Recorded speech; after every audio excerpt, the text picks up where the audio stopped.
When most people hear of a 60,000 mile service, they immediately think of one thing: expensive. Most owners will just drop off their car at the dealership, sign some paperwork, and come back a couple hours later to a bill that's thousands of dollars. But here's the thing: a huge part of that service isn't some secret Audi procedure, it's just basic maintenance. The exact same maintenance that, with the right tools and patience, you can do in your own garage. So today we're taking our Audi Q7 and doing the 60,000 mile service from start to finish. Stuff like an oil change, filter, inspection, fluids, and everything else that Audi recommends to do at this stage. And we're not just doing this to show you guys how much money you can save by doing it yourselves, but also to show that working on your own car isn't as intimidating as most people think it is. By the end of this video, we'll find out how much Audi quoted us for the exact same service, and we'll also find out how much money stays in our pocket. So without further ado, let's get the car inside and in the air.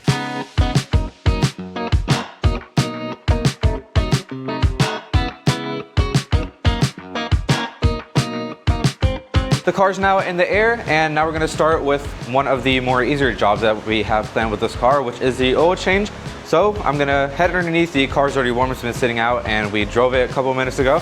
So I'm going to head underneath, take off the underbody panel because there's one that we have to take off, and then we can start draining the oil and take the oil filter out. Now I know I'm not the only one here that thinks that taking these skid plates off is an annoying job, at least when you're laying clothes underneath the car. I took off the one in the rear. For some reason I thought the oil pan was back there, don't ask why. But after I realized that, the front one came off as well to then get access to the oil drain plug.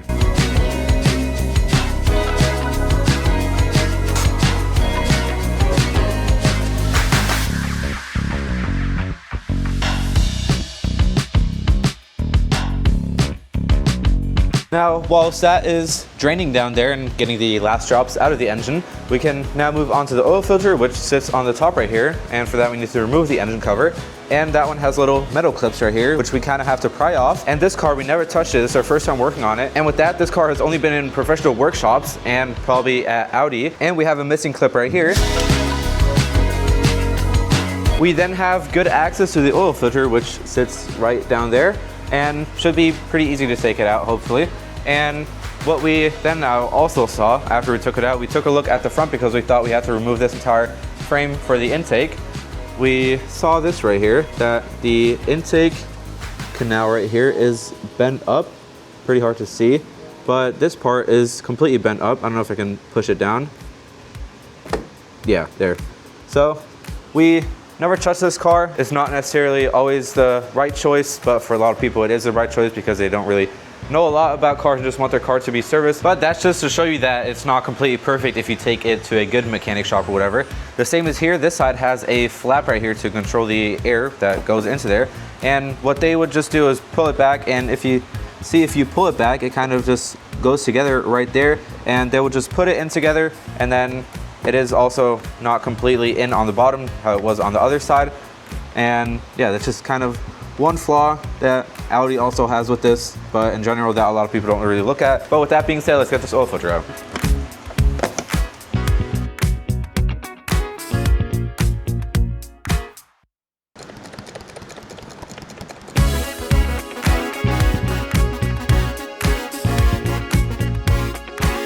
Then we can pull the old filter out, which looked pretty good, throw the new one back in and make sure it's all the way in, take off the old seal and put the new one, which came with the filter, back on. Then it's already done and ready to go back into the car.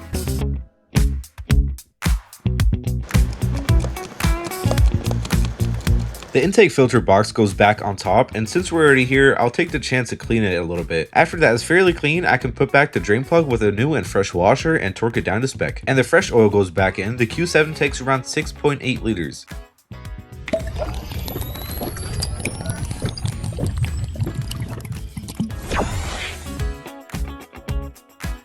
The first thing is now checked off the list, and we finished up with the oil change. Everything is done there, and now we're going to continue on the engine bay. And what we would have done next is the intake filter to swap that one out. That one's not here yet. We're going to do that at the end of the video once we have that here. But we're going to continue with some fresh spark plugs, and to do that, to get more space also into the bottom, and since we're also doing the belt later, we're just going to take the entire intake filter box on the top, not completely out, but we're just going to fold it up. So we're going to take a couple of components off on the side, and then we're going to fold it up out the way so that we can have better access to the coil packs and then these spark plugs as well.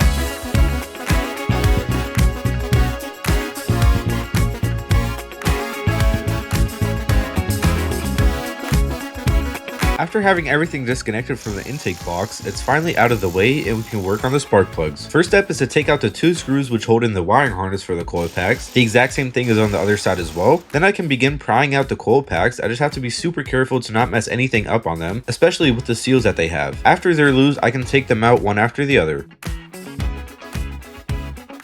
The 3 coil packs on the passenger side are now out, and they're not really the easiest to get out, but definitely doable. It's just because they have seals and then it's a little bit hard to take them out, but once you have the plugs off and then also have them disconnected, it's pretty simple to just pull them out, and now we have complete free access to the spark plugs, which are down deep into there, so let's get those out.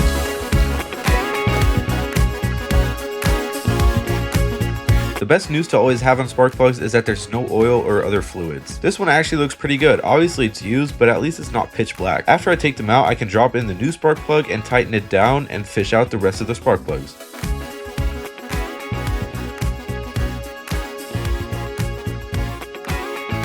Remember when I said fishing out the spark plugs? That's exactly what I meant.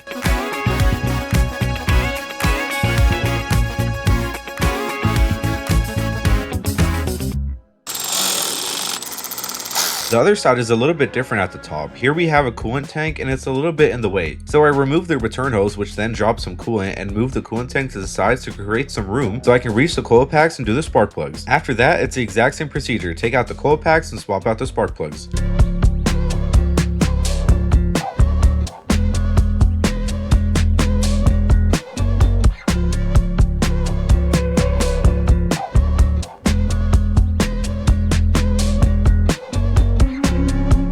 Just like that, the second thing is now also done. The spark plugs are completely done. We just put everything back together lightly. We still have stuff loose like the coolant tank, but that is because we said that we wanted to do the belt, which we are going to do, but we found out that the Q7 has 2 belts and we only ordered one of them. So the other one is going to come in a couple of days. So that's why we just put it in here loosely. We're going to continue with that once we have the belt. Same with the air filter. But now the next thing we need to do is the front brakes, and we only need to swap out the pads. So first we're going to take the car off the jacks, and then we can lift up the car on one side because the car is still sitting on the wheels, so we can't take it off just yet. So jacks away, and then jack the car up and take the wheel off.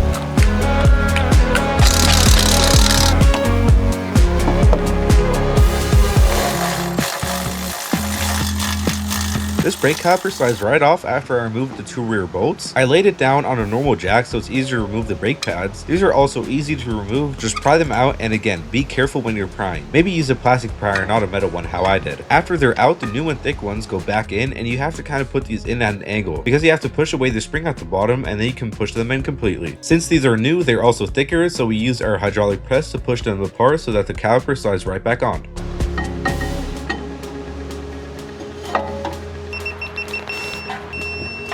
The driver's side is now done, and here you can see the difference between a new one and the old one. This one is definitely due, so good thing that it's in there, and we also want to do it anyways. Just don't forget about the wear sensor down there, and yeah, this side is now done. Let's put the wheel back on, lower this side, jack the other side up, and do the same thing there.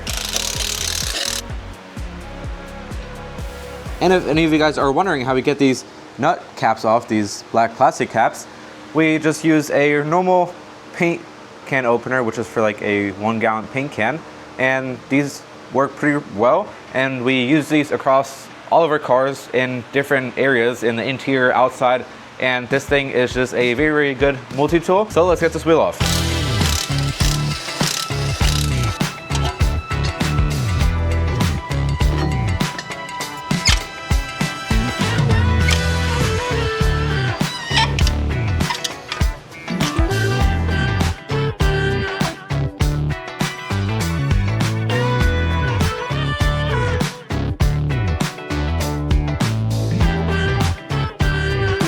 Another thing about working on your own car is that if you inspect your car well, you might find small issues which you can replace for a small amount. Exactly how I found out that this brake pad wear sensor was broken. If it were an Audi, they would quote me a brand new one and it would probably cost around $20 to $30. Since I found it and all the parts are the same, I found my alternative on Amazon for just $10. Exact same part, just not from Audi.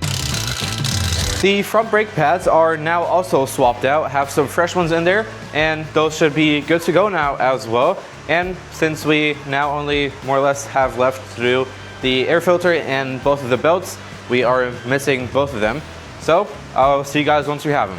The parts are now here. They came in faster than I expected, but I'm not really complaining. We now have both of the belts, the air filter as well for the air filter box, but we're gonna start off with the belts because these are a little bit harder to get to. So let's get this air filter box out the way so that we can get the old ones out. Once again, the intake filter box had to be removed and put to the side, but after that we can go underneath and already take out the first belt, just pull the tensioner and it should slide right off. This is the easy one. Now we need to do the second one, which sits behind it, and this is not so easy. As you can see, it doesn't just slide off like that. Since it's behind the other one, some of the pulleys are in the way, so we had to loosen one of the pulley to create a small gap to slide it out, and then it's the exact same thing but just backwards.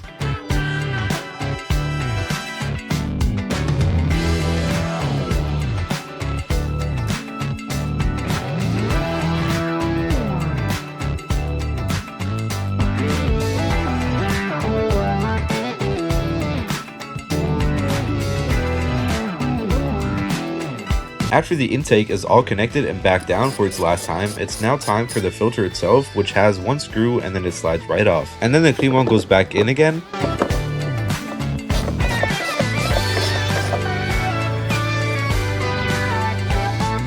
The coolant tank can also go back to where it was and be connected too. Since we lost some coolant, we topped it off with some water, and since it's also part of the service, we topped off the windshield washer fluid as well. Now my not so much favorite part again, the skid plates. There are so many screws that go into this, it's just kind of insane. Just look at how many this rear one uses. And now the last and final piece which we need to swap out is the cabin filter. And this one was filthy. Don't know if these are supposed to look like this after a couple thousand miles or if they were forgotten. At least it looks like the filter worked though.